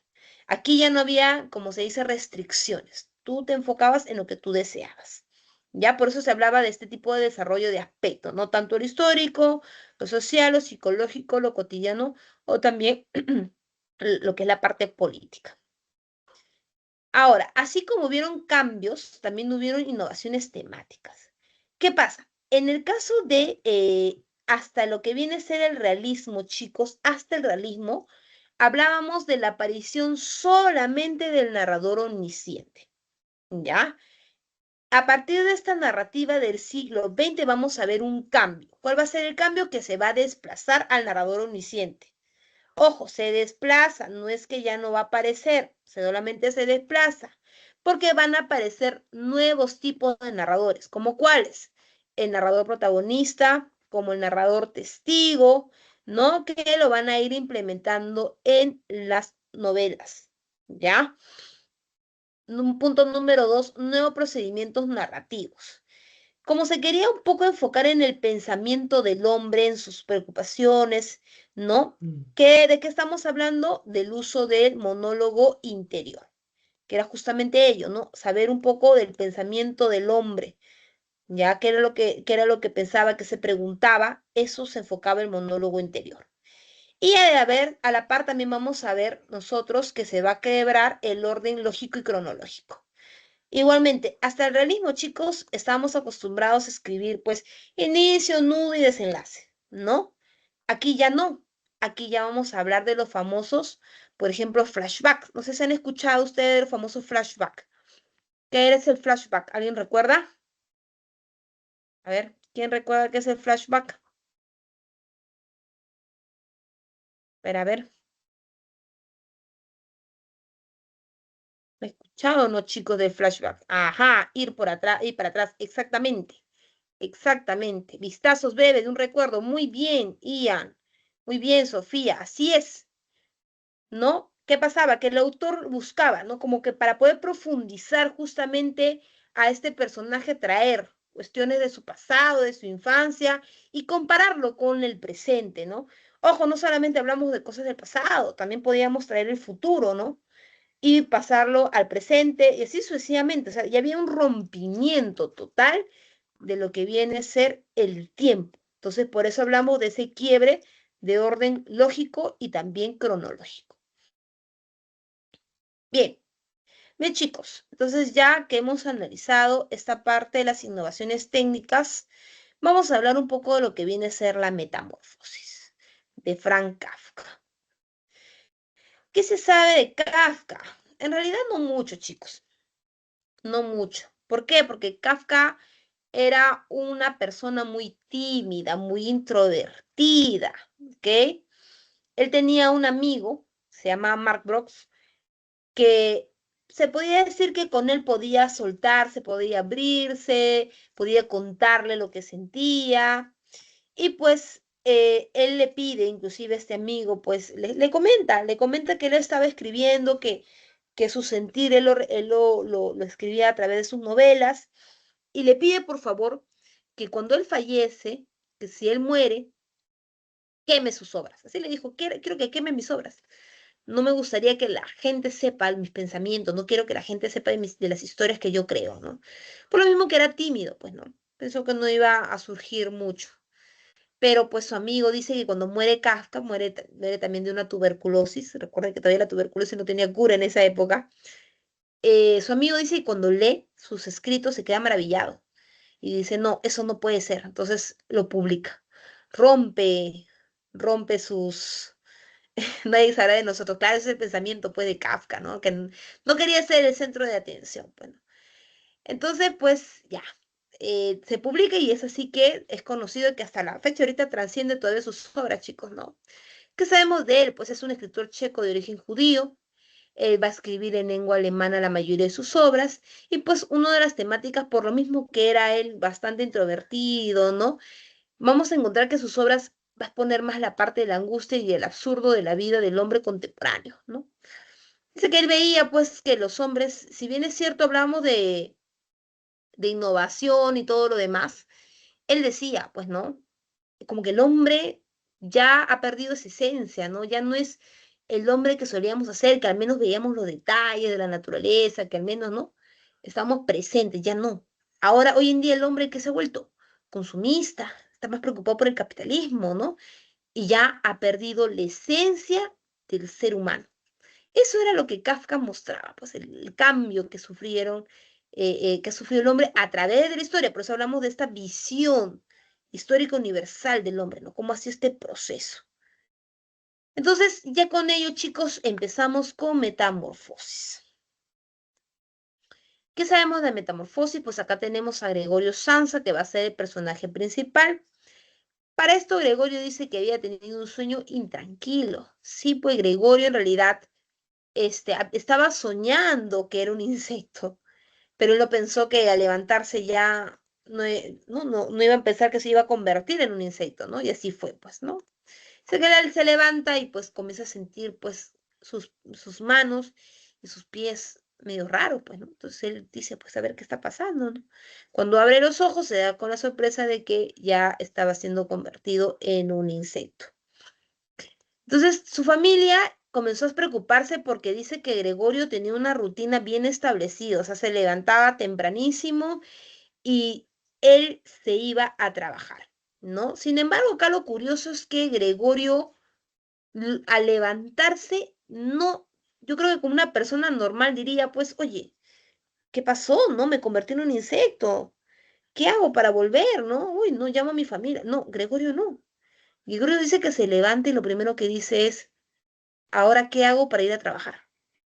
¿Qué hago para cumplir con lo que tengo que pagar de mi familia? ¿No? Eso era el pensamiento de Gregorio. No estaba preocupado en el que iba a decir su mamá, su papá, no. Él estaba preocupado en su trabajo nada más y en cómo iba a pagar sus deudas. Esas eran las preocupaciones de Gregorio. Sus familias cuando ven que Gregorio no se despertaba, le tocaron la puerta, todo, ¿no? Y Gregorio le respondía, ¿no? Dice que con una voz que obviamente no era de él, pero le respondía y le decía, sí, no se preocupen, que ya voy a salir, ¿no? Entonces, pasó así el tiempo, pasaron así las horas y sus padres comenzaron a preocuparse aún más, pues, ¿no? ¡Ah! ¿Qué va a pasar? Decía, ¿no? ¿Por qué no se levanta? ¿Por qué no ha ido a trabajar? ¿Estará enfermo? Y la mandaron a su hermana, pues, a Gretel, ¿no? Porque supuestamente Gretel era la más buena de la familia, la más considerada, ¿no? Bueno, entonces cuando Gretel vio a su hermano convertido, pues también se asusta y le cuenta a sus papás, pues, lo que había observado. Ahora, aquí ya vamos a encontrar que el jefe ya de Gregorio va a verlo, ¿no? Pero el jefe no es pues estos jefes que yo te diga que te llamen y te digan, oye, ¿sabes qué? ¿Qué pasó? ¿No? ¿Por qué no has ido a trabajar? ¿Estás enfermo? No. Dice que el jefe llegó con una prepotencia, ¿no? Diciendo, oye, ¿por qué no ha ido a trabajar? Es un holgazán, que qué le pasa, que seguramente está mintiendo, que no quiere trabajar, ¿no? Y el papá lo apoyaba, ya, el papá lo apoyaba, el papá también decía, sí, es un holgazán, que seguramente no quiere trabajar. Y entonces dice que el gerente va y pide verlo, ¿no? Toca la puerta y dice que Gregorio estaba preocupado. ¿Qué va a decir mi jefe? ¿Y ahora cómo justifico? Porque él como recuerden que su mente de él era, "Ah, ¿qué hago? ¿No? ¿Cómo trabajo?" Entonces dice que no pudo ocultarse y pues le tuvo que mostrarse tal cual era al jefe, como un insecto. El jefe dice que en vez de ayudarlo, ¿no? De decirle, oye, Gregorio, es de asustarse, ¿no? El jefe dice que sale sin dar explicaciones, sale de su cuarto, huye. Y que dice que el papá como que buscaba que Gregorio mantenga el trabajo, ¿no? Y le decía, por favor, no se vaya, le decía, ¿no? Y que él lo dijo, bueno, si es que Gregorio en algún momento mejora, que regrese al trabajo. Dice que eso le dijo el jefe, que regrese al trabajo si es que llega a recuperarse. Ok, entonces el papá estaba preocupado. ¿Por qué? Porque pues el papá era esos típicos papás que quizás dicen, pues no, yo ya sostuve mi casa mucho tiempo, ¿no? Ya le toca a alguien de acá de la familia, pues, encargarse, ¿no? Y el que se encargaba de absolutamente todo, la cabeza de familia era pues era Gregorio, ¿no? Él era la cabeza de la familia. Entonces, ¿qué pasa? Él cuando dice que pues su familia lo decide esconderlo, porque ellos en su casa dice que tenían inquilinos, ¿no? Entonces imagínate que los inquilinos vean pues ahí a un insecto caminando por ahí, obviamente que iba a asustar a todo el mundo, pues, ¿no? Entonces pues lo resguardaban. Dice que al inicio su hermana sí era buena, era solidaria con Gregorio, ¿no? Su hermana dice que le traía en su bandejita su comida, pues, ¿no? Para que pueda alimentarse, ¿no? Lo trataba de consolar a su hermano. Pero al ver que Gregorio pues tenía ciertas actitudes que obviamente no eran parte de él, sino por lo mismo que estaba convertido en un insecto, imagínate, o sea, te traen comida, no esperes que comas como una persona normal, ¿no? Si tiene el cuerpo transformado, no va a poder. Y Gregorio sí, así, pues tratando de alimentarse, botaba la comida porque no le quedaba de otra. Tenía que botar la comida para poder alimentarse. Entonces, su hermana, pues, como que eso no lo tomaba muy a gusto, ¿no? Y entonces su hermana como que comenzó a alimentarlo como un animalito al pobre Gregorio, ¿no? Como que ya dijo, bueno, ya si quieres que te alimente como animal, te alimentaré como animal. Y Gregorio se sentía mal, pues. Además de eso, pues no había apoyo de sus padres, ¿no? Su papá dice que todo el tiempo lo requintaba lo que había pasado y su mamá se la pasaba llorando, pues, por esta situación. Entonces, llega en un momento en que su padre, pues, le pide a Gretel que toque el violín. Para esto tengamos en conocimiento de que Gretel, pues, estudiaba en un conservatorio de música. Y le dice, pues, Gretel, hija, toca una pieza musical para que los inquilinos queden maravillados, pues, ¿no? Entonces, Gretel comienza a tocar y fue justamente una de las piezas favoritas de Gregorio, pues. Gregorio quería ver a su familia, quería ver a Gretel tocar el violín, porque era una de las cosas que más le fascinaba a Gregorio, ¿no? Ver a su hermana tocar el violín. Entonces, antes de tocar el violín, había dejado la puerta media abierta, no se había dado cuenta Gretel, pero dejó la puerta media abierta. Entonces Gregorio aprovecha eso para poder salir. Y pues sale para escuchar a su hermana y se topa con los inquilinos. ¿Qué pasó? Los inquilinos al ver a un insecto tan grande, salen huyendo y pues genera todo una confusión pues en la casa, ¿no? Sus papás trataron nuevamente de ocultarlo, dice que le tiraron un montón de cosas y una de esas pues su padre le va a arrojar manzanas. Lamentablemente una de las manzanas se le queda incrustado en su caparazón y va a generarle una infección a Gregorio. Pero como todos ya prácticamente lo veían mal, hasta la hermana dice, con este incidente que había pasado en la familia, comenzó a tratarlo mal y dice que ya no lo iba a ver a Gregorio, ¿no? Todo esto pasó, pues chicos. Entonces, él se queda seriamente herido. Ningún miembro ya lo atendía, lo trataban peor que animal. Gregorio dice, por la misma infección también deja de comer, pues, ¿no? Ya se siente solo, vacío, deja de comer el pobrecito. Y pues el padre estaba preocupado. Preocupado porque el padre decía, ¿y ahora qué hago? Ya no hay plata, me quedé sin inquilinos. No, ¿qué voy a hacer? Entonces comienzan a pensar y pues deciden pues una vía fácil. La hija, claro, muy bien, Nicole.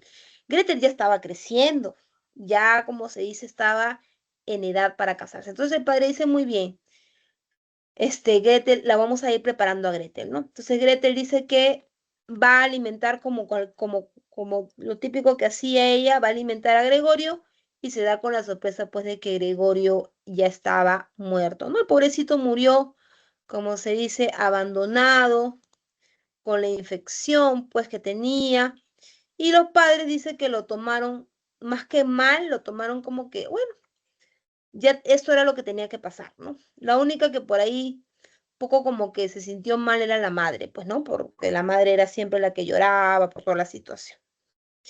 Finalmente, pues, vemos que aquí que la familia decide dar un pequeño paseo para iniciar su nueva vida ya sin Gregorio y pues también para preparar a la hija, pues porque recordemos que ya ahora la que va a ser la cabeza de la casa, esta vez va a ser la hija, pues, ¿no? Casándola con un hombre que la pueda, dejar, ¿no? Y sí, pues chicos, acá vemos lo que ustedes indican, lo que es la representación del al rechazo social, y más aún, porque Gregorio nunca fue mal hijo, ni mal hermano, ni mal, no, ni nada, o sea, fue un hombre que todo, lo peor de todo es que él desde que pasa esta transformación, su primera preocupación fue el trabajo, pero ¿por qué el trabajo? Porque él ya se había acostumbrado a este tipo de vida, a ese tipo de vida deshumanizada, ¿no? Levantarse temprano, llegar, viajar, no dormir casi, y todo por su familia.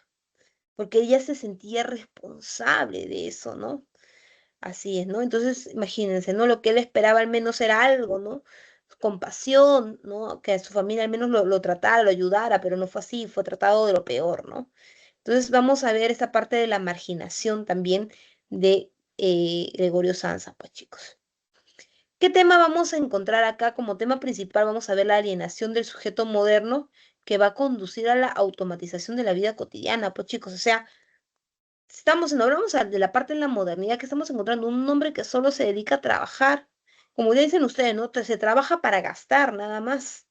Se trabaja para gastar, pero ya no se trabaja para disfrutar, ¿no? Y vivimos en automático prácticamente esta vida que tenemos, ¿no? Todos se vive una rutina que es cansado, es extenuante, ¿no? Es por eso que hablamos de esta alienación de este sujeto moderno, ¿no? Otros temas que vamos a ir encontrando, uno va a ser el autoritarismo del padre, pues, ¿no? Padre era el que mandaba, el que, lo que decía se tenía que hacer, ¿no? Punto número dos, también la mutación del hombre en un insecto, ¿no? Como sabemos, en realidad esto es una metáfora, ¿no? Esa es una metáfora y por ello, pues, hablamos del cambio que ha tenido, pues, este personaje, ¿no? Tres, la rutina de la vida burocrática, ¿no? Vamos a encontrar, por ejemplo, un Gregorio que va a reflexionar sobre su vida, ¿no? Que dice, ya sé, me voy a levantar y ya sé todo lo que va a pasar, ya voy a llegar al tren, voy a encontrar a esta persona, luego esta persona me voy a encontrar con una recepcionista, entonces ya tenía, como se dice, esta rutina bien plasmada de todo lo que iba a pasar, ¿no? Dos, siguiendo la marginación del diferente, pues como ustedes dicen, pues el pobrecito vivió lo que es el rechazo social, porque fue marginado, no por su familia. Y lo siguiente, pues es la explotación del hombre por el hombre, ¿no? Por ejemplo, vemos eso en el caso de cuando fue el jefe a su casa, ¿no? No fue a preocuparse, pues, por su salud, sino fue para así estando enfermo, lo iba a llevar a trabajar, ¿no? Porque pensó qué cosa, que era una excusa, que él era un holgazán y que realmente no le importaba el trabajo. Y no, nunca fue así, porque Gregorio, e inclusive, él dice, pues, ¿no? Yo jamás he faltado el trabajo. Siempre he llegado temprano, he cumplido, e inclusive he hecho horas más, de más, horas extras. ¿No? ¿Y con qué me topo? Con que tampoco has tenido compasión por su trabajo. Por eso hablamos de un hombre que se ha explotado, ¿por quién? Por otro hombre. Hablamos también de ese tema de explotación, chicos. Comentario, pues entre los comentarios vamos a encontrar pues el trabajo impuesto por el sistema opresor que deshumaniza al hombre, pues chicos. Este es un tema también interesante, cómo estamos llevando el trabajo. Por acá me dicen, Miss, ¿usted se aburrió de mi trabajo? No, en realidad no, chicos, porque recuerden, y eso queda, creo que muchas personas también se lo han dicho a ustedes, uno tiene que hacer lo que le gusta, ¿cierto? Si tú haces una carrera que en definitiva no disfrutas, toda tu vida va a ser un tormento.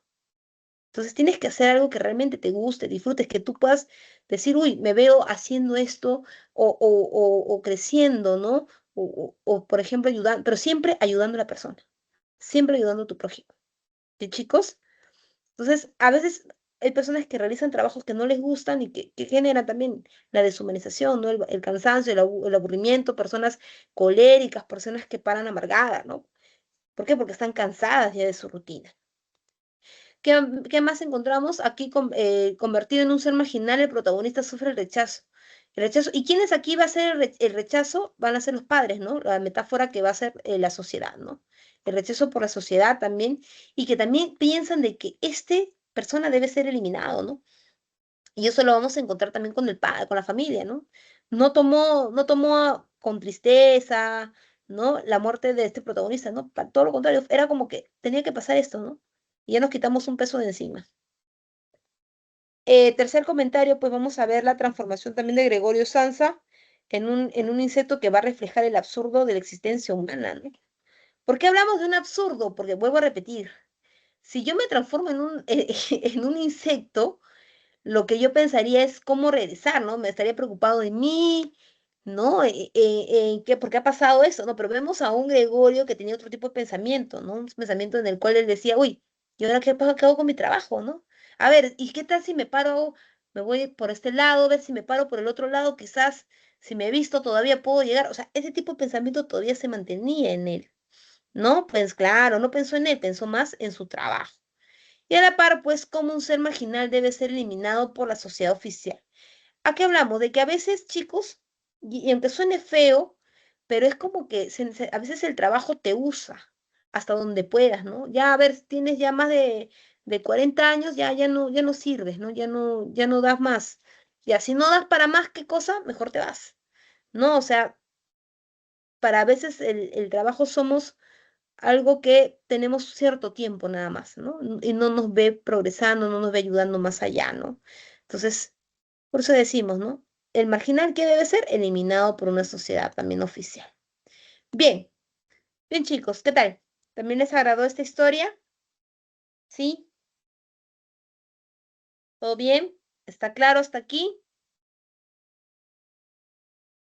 A ver, ¿alguna duda? ¿Todo bien? ¿Todo bien, hijos? Sí, ok.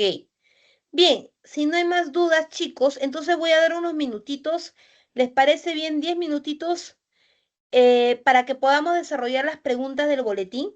Ya, desarrollamos regreso en 10 minutitos las preguntas del boletín y ahorita conmigo vamos a desarrollarlas. Ya, vamos a desarrollar estas preguntas del boletín a ver cómo les ha ido. A ver, unos minutitos entonces, a ver, para que vayamos desarrollando las preguntas del boletín.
Ven, chicos, ¿cómo vamos?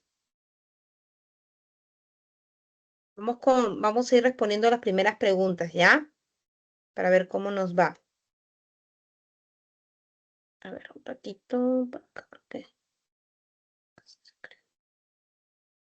Preguntas, a ver. Vamos con la pregunta número 1.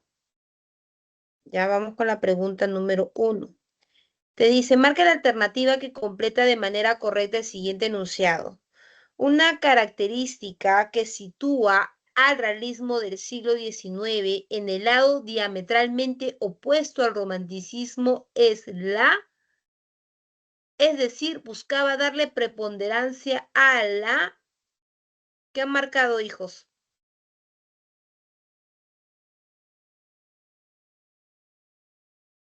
A ver, por acá Jessica me dice la B. ¿Mm? A ver qué dicen los demás. La B. La B, la B, la B.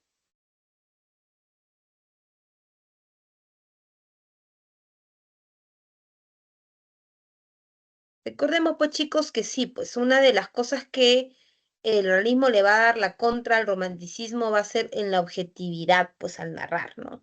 El romanticismo es subjetivo y el realismo va a ser objetivo.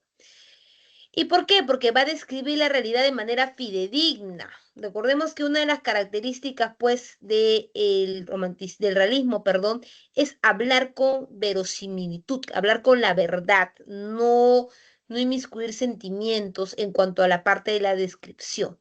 Entonces, por lo tanto, la 1 es la B, 1 de barquito, chicos, 1 barquito. Vamos con la 2. Dice, ve ahora mismo a una encrucijada, ve ahora mismo, prostérnate primero y besa la tierra que has mancillado. Luego prostérnate ante el mundo, a los 4 puntos cardinales, y diles a todos en voz alta, he matado.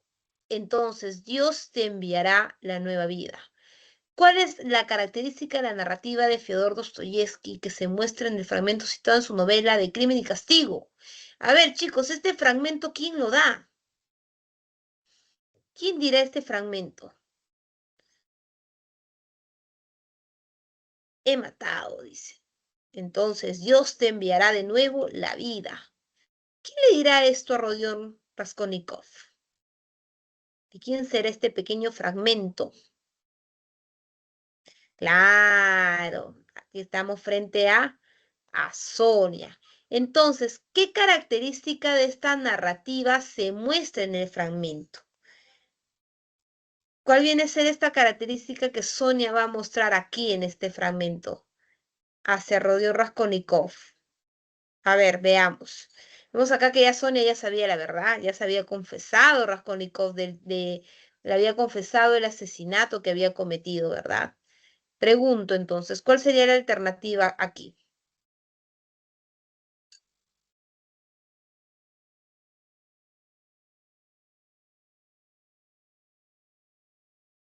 A ver qué han marcado en la 2. Muy bien. Avioncito. Recordemos que Sonia, pues con su amor, ¿qué representa? La regeneración, la búsqueda de la regeneración moral a partir de la confesión, ¿no? Ella le dice, pues, que a través de eso va a tener una vida nueva, ¿no? Como Lázaro, ¿cierto? Entonces, 2 avioncitos. Muy bien, chicos. 2 avioncitos. Vamos con la 3.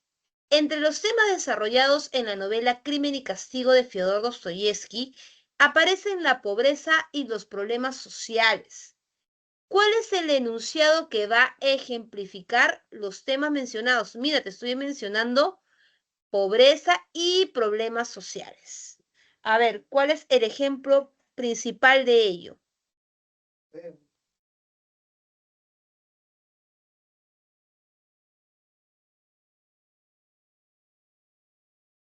Por acá me dicen la C. Ujú. A ver qué dicen los demás. También estamos de acuerdo que es la C. Sí, mira, sé muy bien, casita, casita, bien, chicos. 3 casas, hablamos pues de Sonia, ¿no? Que en este caso se va a prostituir, pues, ¿no? Ahí vemos el problema de la pobreza y también el problema social que le empuja, pues, ¿no? Tener que alimentar a su familia. Entonces, acá vemos que sí, pues Sonia se prostituye para ayudar a su familia, pues, ¿no? Pobrecita, ¿no? Todo lo que hace para mantener esta familia, pues, ¿no? Ya por lo mismo que lamentablemente la sociedad en Rusia no estaba nada bien también, había mucha desigualdad y miseria, pues chicos. Muy bien, vamos con la 4. Marca la alternativa que completa de manera correcta el siguiente enunciado sobre la novela Crimen y Castigo de Fyodor Dostoyevsky. A ver, Raskolnikov asesina a Aliona Ivanovna convencido de que actuaba de manera correcta, pues la moral sostiene que el bienestar de los demás está sobre la vida de una persona a quien según esta moral se le considera, a ver, ¿cómo se le considera a esta persona?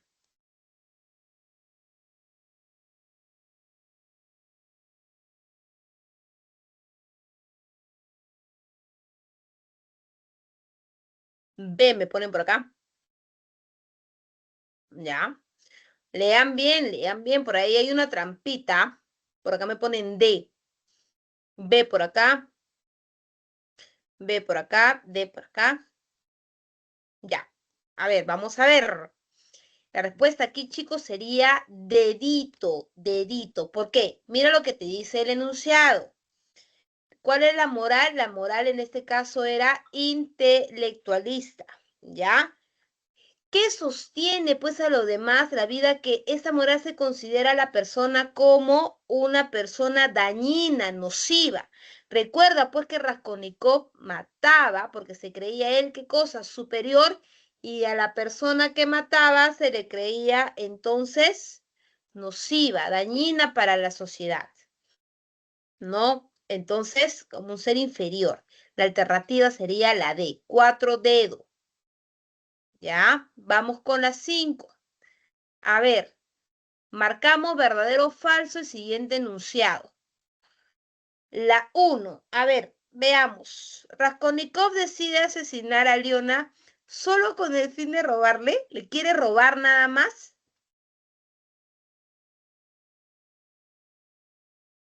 Ay, ¿qué estoy haciendo? Falso, pues no, no la quería robar, la quería matar porque iba a hacer un bien a la humanidad. Entonces, falsazo.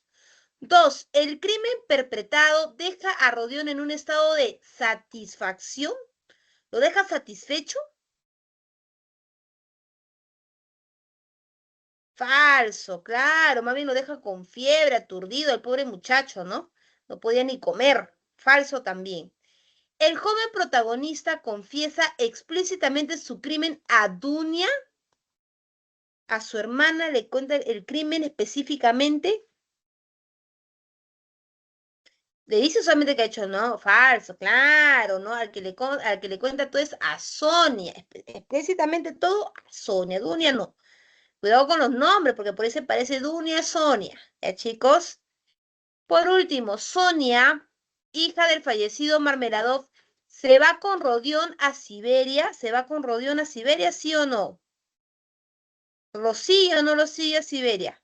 Claro que sí, chicos. Recuerden que para este, ajá, ella lo sigue, ¿no? Con la esperanza de que cuando salgan, pues, de la cárcel por fin puedan estar juntos, ya regenerado ambos, ¿no? Entonces aquí en la 5 la alternativa es barquito, 5 barco. Bien, muy bien, estamos ya casi cerrando, chicos, muy bien. Vamos con la 6. A ver, acá este es un fragmento de La ciudad y los perros. Cava recordó el día en que llegó al colegio, cuando aún era un niño asustado. Ahora, años después, robaba el examen de química con la misma sensación de miedo en el estómago. El tiempo parecía no haber pasado, aunque todo había cambiado. Mira, acá te está diciendo del recuerdo que tenía Cava, ya, y la misma sensación que tuvo en este momento. Ahora, ¿qué te está pidiendo? ¿Cuál es el recurso narrativo empleado en el fragmento de Mario Vargas Llosa? ¿Qué recursos se está empleando? A ver, recuerda, estamos hablando de narrativa del siglo XX. Hablábamos, pues, Ajá, muy bien, del rompimiento del orden, aparecen nuevos narradores. En este caso, muy bien, como lo ha especificado Nicole, está teniendo un flashback, pues un recuerdo del pasado. Entonces, por lo tanto, chicos, ¿cuál sería la alternativa si está teniendo un flashback? Está teniendo un recuerdo del pasado. ¿Cuál es la alternativa? Muy bien, Ivana, muy bien. La alternativa entonces sería el enano, ¿no? Hay una fragmentación temporal del tiempo. 6, el enano. Muy bien. Vamos con la 7. A ver, dice, a veces pensaba que la próxima vez que se abriese la puerta, él sería cargo de los asuntos de la familia como antes. Ah, estamos hablando aquí de un personaje importante, ¿ah? Se haría cargo de los asuntos de la familia como antes. En su mente aparecieron de nuevo, después de mucho tiempo, el jefe y el encargado, los dependientes y los aprendices, el mozo de los recados, tan corto de luces, dos, tres amigos de otros almacenes, una camarera de un hotel de provincias, un recuerdo amado y fugaz, una cajera de una tienda de sombreros a quien había hecho la corte seriamente, pero con demasiada lentitud. Todos ellos aparecían mezclados con gente extraña o ya olvidada, pero en lugar de ayudarle a él y a su familia, todos ellos eran inaccesibles y Gregorio se sentía aliviado cuando desaparecían. A ver, luego de leer, se puede deducir que está experimentando el protagonista. A ver, ¿qué deducimos de lo que está experimentando el protagonista, chicos? A ver, muy bien, por acá me dicen la A. La A, muy bien, chicos. Muy bien, 7 avioncitos, pues 7 avioncitos. ¿Qué estaba pasando acá? En este fragmento vemos pues a un Gregorio que imagina su vida anterior como que de regreso, ¿no? Como que se está imaginando pues encontrarse nuevamente con su papá a cargo, con las demás personas, ¿no? De su vida profesional, ¿no? Pero que ahora para ellos todas estas personas eran inaccesibles, ¿no? Ya no va a poder como que volver a hablarles, ya no va a poder conocerlo, ¿no? Y eso que va a generar en él, pues el aislamiento. Por lo tanto, hablamos de una desconexión con la realidad y posterior aislamiento. Muy bien. Y ya para cerrar aquí, chicos, la 8, marcamos la alternativa que completa de manera correcta el enunciado. A ver, dice, la metamorfosis de Gregorio Samsa y la marginación que experimenta expresa metafóricamente la manera en cómo. A ver, ¿qué expresa, chicos? Por acá me ponen la E, ya que la sociedad rechaza a la persona diferente y la destruye. Ya, a ver. Ojo, acá son dos temas, ¿ah? Son dos temas. Estamos hablando de la metamorfosis y la marginación. Ojito con ello. Estamos hablando solamente de la sociedad del rechazo. A ver, ¿qué me dicen todos los demás? ¿Estamos de acuerdo?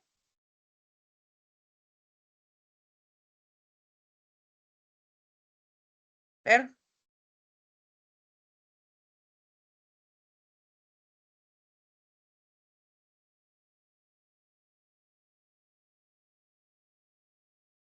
la E, la C me dicen por acá. Ya. Desprecio me dicen por acá. Ya. A ver. Chicos, recuerden de que cuando hablamos de cambio y marginación, ya hablamos de qué.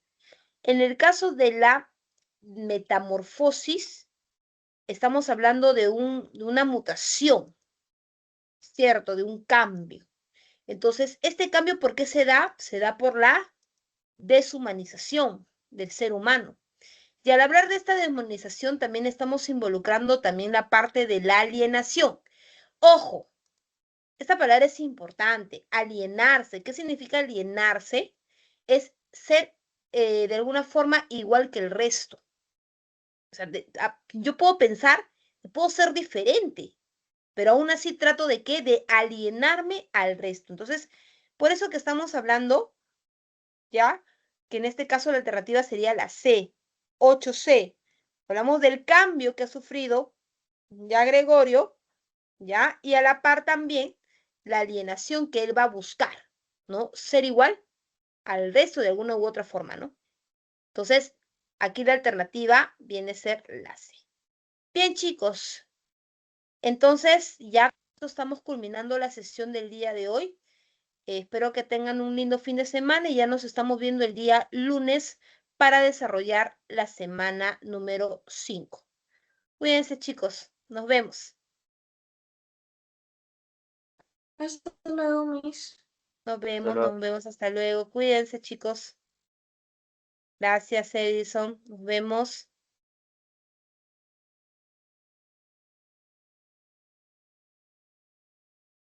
Hasta luego, hija, hasta luego. Cuídense. Nos vemos, Ian. Hasta luego.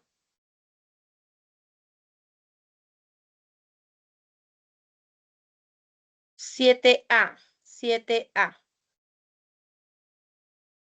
7A. Ok, nos vemos, chicos.